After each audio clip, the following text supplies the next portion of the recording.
Hi, I'm Nicole Schmitzinelli and I'm from C3 Burwood. So how I came to being a member of C3 Burwood, my history is I was a Catholic, but when I was asked to have a choice whether I wanted to go to church or not, that was the end. I was about 17, I guess, years of age. So as a young Catholic girl, I always believed in Jesus. I would kneel by my bed and I would pray to God. But I really only went to Jesus when I needed something. I was in trouble or I was stressed or so I never really had a relationship with God.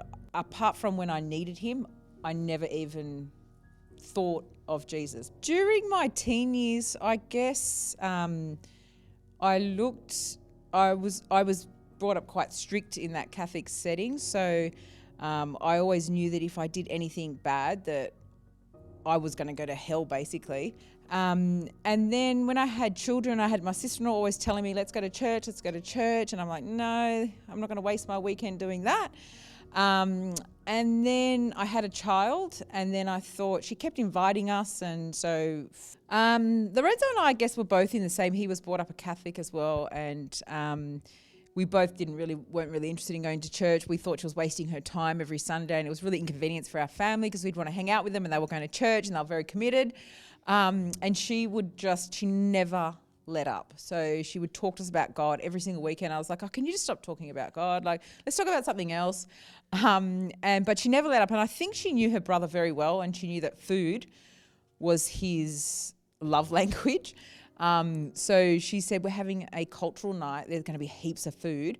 You have to come. And so that's what inspired us to come. So he's like, we're going because there's going to have food. So we went along, and I sort of thought it was a bit of a cult at first. They had their hands in the air, and being a Catholic, you weren't allowed to move around church. You had to be, seated really strictly in your seat. And I went there, and I was like really awestruck of the message. It was something that I took away something from that message, and I was like, wow, I actually learned something. After around 6 months, I still had not dedicated my life to Jesus, but I came every Sunday, and I was like, yeah, is this a cult or not? But I got such a good message every single time, and I was starting to grow within myself. So I said to God one Sunday, God, if you're real, this pastor here is going to call me out.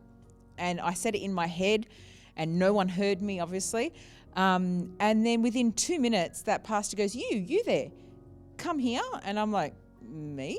And he's like, yeah, you. And so I was like, okay. So I came out the front. He goes, you're always questioning if I'm real. I'm real. And that was the exact question I had just asked him. So I'm like, from that day, I gave my life to Jesus, and my life has been transformed. So I've never looked back. I've never questioned God. I know that God is real. I know Jesus. I have so much faith. I'm not shaken. I've grown from being a registered nurse in ICU to having 7 different businesses that I run.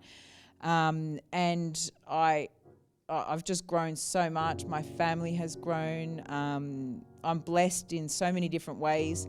And I just am so grateful that I had that opportunity to come to church. And yeah, my life is transformed.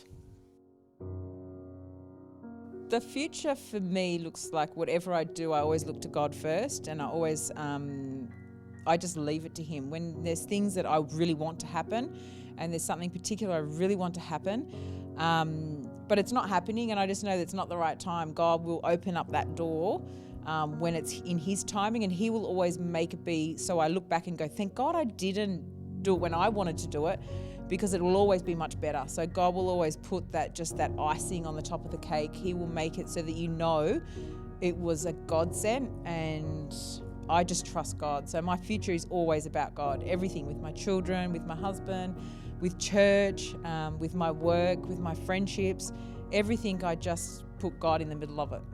God needs some people that aren't yes people, but that will give their opinion.